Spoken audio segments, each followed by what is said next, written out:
Você não vai crescer, não vai ser grande se você não apostar grande. Coragem é tudo. O cara, quando tem coragem, vai pra frente, faz qualquer coisa, dá errado, volta atrás. A pessoa tem que ter autoestima e tem que acreditar nela. Não importa onde você nasceu, não importa onde você estudou, o que importa é o que você quer ser na sua vida.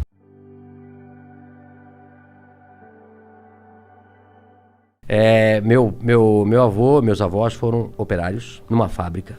Meus pais foram operários numa fábrica. E eu fui operário na mesma fábrica durante 7 anos. Então, meu pai, eu sempre fui muito estudioso, eu sou disléxico, né? Disléxico é a dificuldade de aprender a ler.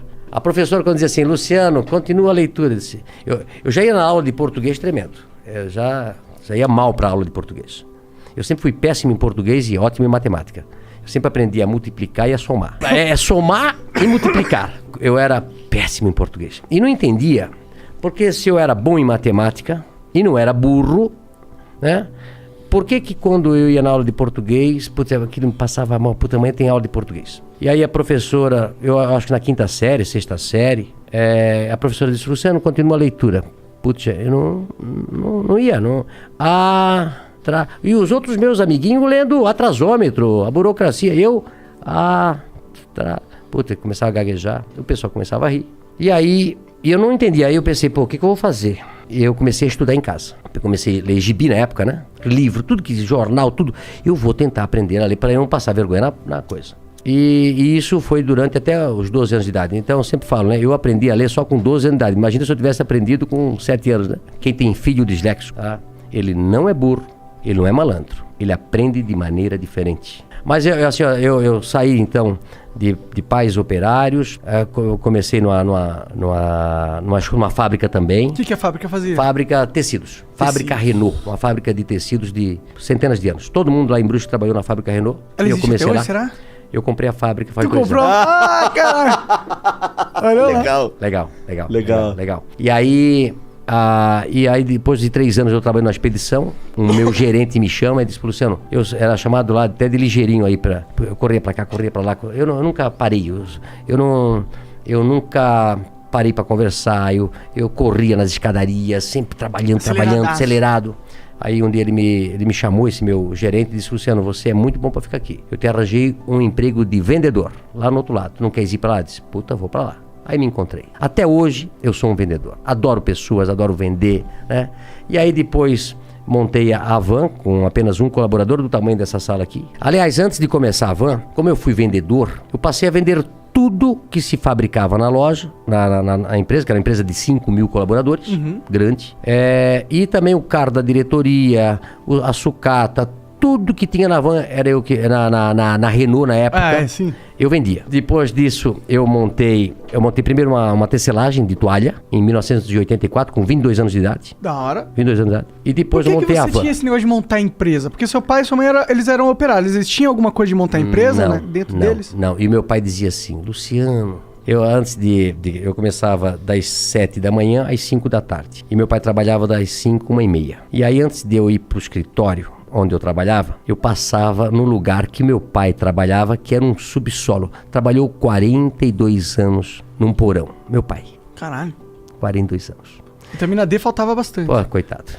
E aí, eu dizia, pai, agora eu vou montar uma empresa pra mim. Ele disse, estás doido, Luciano? Eu tô aqui a vida toda de operário. Tu já tá naquele escritório bonito ali. Fica ali, o emprego teu é bom. Olha só, pai. O pai passou a vida toda aqui. Se não, pai, eu vou montar um negócio pra mim. Mas da onde você tinha isso? Por que você queria montar? Eu acho que feeling, conhecimento. Eu digo que o conhecimento vale mais do que um diploma. Não é isso? Total. Não é a faculdade que vai fazer. É o teu conhecimento, a tua força de vontade. E eu disse, pai, eu vou montar uma tecelagemzinha e vai dar certo. Aí montei uma tecelagemzinha, depois tirei meu pai da fábrica e botei ele a trabalhar comigo. Tu começa, não tem hora pra trabalhar, não tem dia pra trabalhar, não paga hora extra pra gente e muitas vezes dá prejuízo. E muitas vezes você quebra e perde tudo que tinha. É verdade. Então, como eu tinha 22 anos de idade, eu vou tentar. Não tinha namorado, não tinha casado ainda, nada. E a tecelagem foi muito bem, tirei meu pai da fábrica. E aí depois, 2 anos depois, montei a van. 1986, com 24 anos. Eu e Vanderlei, a van. Hang e Vanderlei. um sócio que eu tive durante 5 anos. Entendi. Mas o que aconteceu com a tecelagem? Ela cresceu? Não, aí a vendeu? tecelagem trabalhei durante até 90 e pouco, uns 10 anos. Tendo a van junto. Junto, né? Entendeu? E depois eu vendi a tecelagem. Entendi. Eu comecei a tecelagem fazendo tecido para roupa de cama. E aí um dia eu fui vender a roupa de cama para um atacadista. Fui eu e meu pai. Pobre, sem dinheiro, precisava vender aqueles paninhos para poder comprar fio. No começo assim, eu tinha um Fiat amarelo ovo, 4 pneus quadrados, não tinha dinheiro para comprar. Na época era câmara de ar, né? Furava, o pneu já gastou todo. Ele solta a cinta, um pneu velho, quando ele está tudo gasto, ele solta a tinta e começa a sair os ferrinhos para fora. É isso? Eu tive carro assim, um Fiat amarelo, 147. E aí eu fui vender as pecinhas com meu pai. E aí eu cheguei lá nesse lugar e o cara disse, olha, eu pago R$10 essas tuas pecinhas de pano aí. O preço era 20. Eu disse, pô, mas o meu custo é 20, eu não posso vender por 10. Mas é o que eu pago. Tá bom. Vendi as pecinhas por de dinheiro. Aí falei pro meu pai, passa esse trabalho todo, tem que comprar fio, tem que fazer o pano, tem que tingir tudo. Aí me custa 20. Eu venho daqui e venho vender por 10. Aí o cara pega por 10 e vende por 100. Eu disse, meu negócio não é fazer tecelagem, meu negócio é botar uma loja. E montei a van por isso. Tu acredita? Faz sentido. Falou, vou entrar na linha que ganha mais. E aí, a van cresceu com muito mais velocidade, né? E aí de uma loja de um funcionário, comecei com um funcionário, passei 3 anos depois para uma loja de 3 mil metros quadrados, e depois era tanto movimento que a gente fez a primeira van com a fachada da Casa Branca. Quando a gente fala que o dinheiro não traz felicidade, porque o cara que só pensa no dinheiro tá fudido. Dinheirista é foda. O cara que é dinheirista, eu tenho uma frase seguinte, o cara tem que ser humilde, simples e generoso. O cara que for simples, humilde e generoso, ganhou tudo na vida. Porque o cara, quanto mais sobe, quanto mais grana tem, mais generoso, mais distribuir o dinheiro precisa fazer. Empilhar dinheiro não traz felicidade para ninguém. Aquele cara que, sabe, tem o generoso e tem o ganancioso. Eu só me arrependo do que eu não fiz. O medo trava a gente. O medo...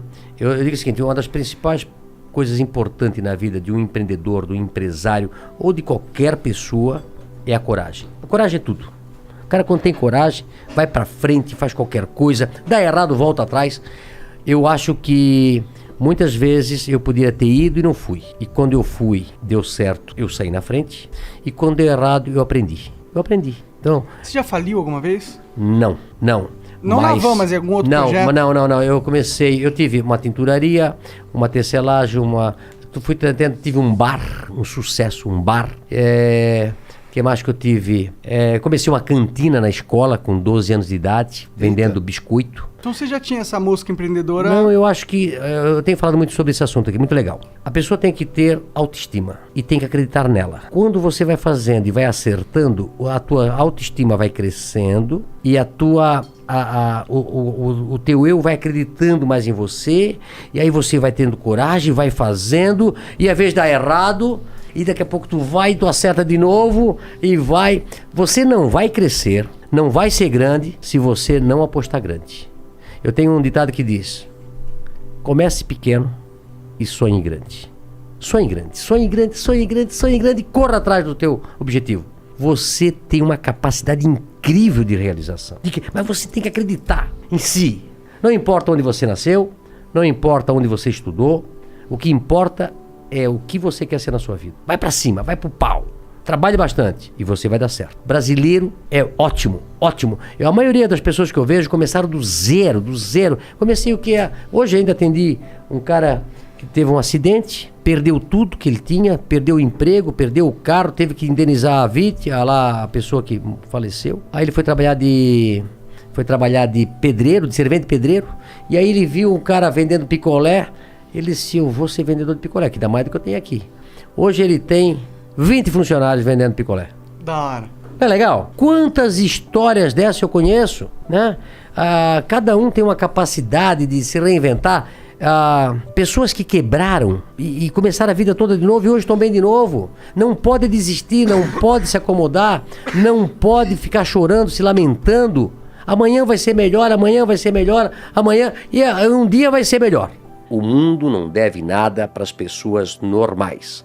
São os anormais que mudam o mundo. Eu sou um anormal. Eu acho que quem faz sucesso, quem acredita em si, tem um livro que eu gosto muito, Os Originais, Adam Grant. É aquele cara, aquele CDF, aquela pessoa muito, muito inteligente, que lê um livro e segue o livro.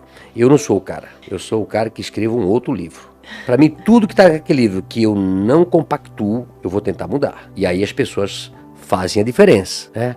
Então, eu sempre falo, eu não sou um cara inteligente. Tanto é que eu fiz 2 concursos públicos e não passei, graças a Deus. Se a pessoa tivesse passado, né? Eu fiz um concurso para Banco do Brasil, fiz um concurso na época para o INPS, quando eu tinha 18 anos de idade, rodei nos dois. Prova que eu não sou um cara inteligente. Eu sou um cara esforçado e por ter dislexia, você pega assim, ó, famosos que têm dislexia, você vai ficar impressionado. Tem um número muito grande. Einstein, Walt Disney, Tom Cruise. Você não pode viver dentro daquilo que as pessoas acham que você tem que viver, dentro daquela caixinha, né?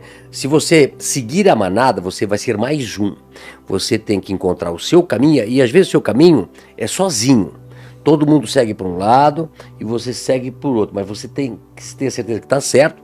E quando chega lá, todo mundo diz, caramba, como é que eu não vi isso? Olha, primeiro a gente começa querendo ser um milionário, ou querendo ter uma qualidade de vida melhor que os nossos pais tiveram. Mas depois que você adquire o dinheiro é como ar. Quando você tem, você não sente, né? Você não sente o dinheiro, você não vive pro dinheiro e do dinheiro. As coisas na tua vida acontecem. Você vai no médico, e você precisa pouco para viver. Primeiro, acreditar no seu sonho. Segundo, colocar o seu sonho no papel, se tornar realidade. Terceiro, falar para todo mundo que você vai ter a responsabilidade de realizar o seu sonho. Acreditar em si. Você pode tudo, você tem uma força interior, não importa aonde você nasceu, não importa onde você estudou. O que importa é o que você quer na sua vida. Outra coisa que eu tenho falado, que às vezes as pessoas nascem lá no Poço Fundo é na minha terra, né? E às vezes você acha inferior do que as outras pessoas. Tem uma frase que eu gosto muito, diz o seguinte: não é porque você nasceu no interior que você é inferior. Não é o cara de Nova York, não é o cara do Rio de Janeiro, não é o cara de São Paulo, não é o cara que estudou nas melhores escolas, nas melhores universidades, que vai tirar a sua chance. Se você for diferente, se você acreditar em si, você vai passar todo esse pessoal para trás. E lá, quando chegar lá em cima, você tem que olhar para trás e saber de onde você saiu. E saber que para continuar e para frente, você tem que ser humilde, simples e generoso. Não complique a vida.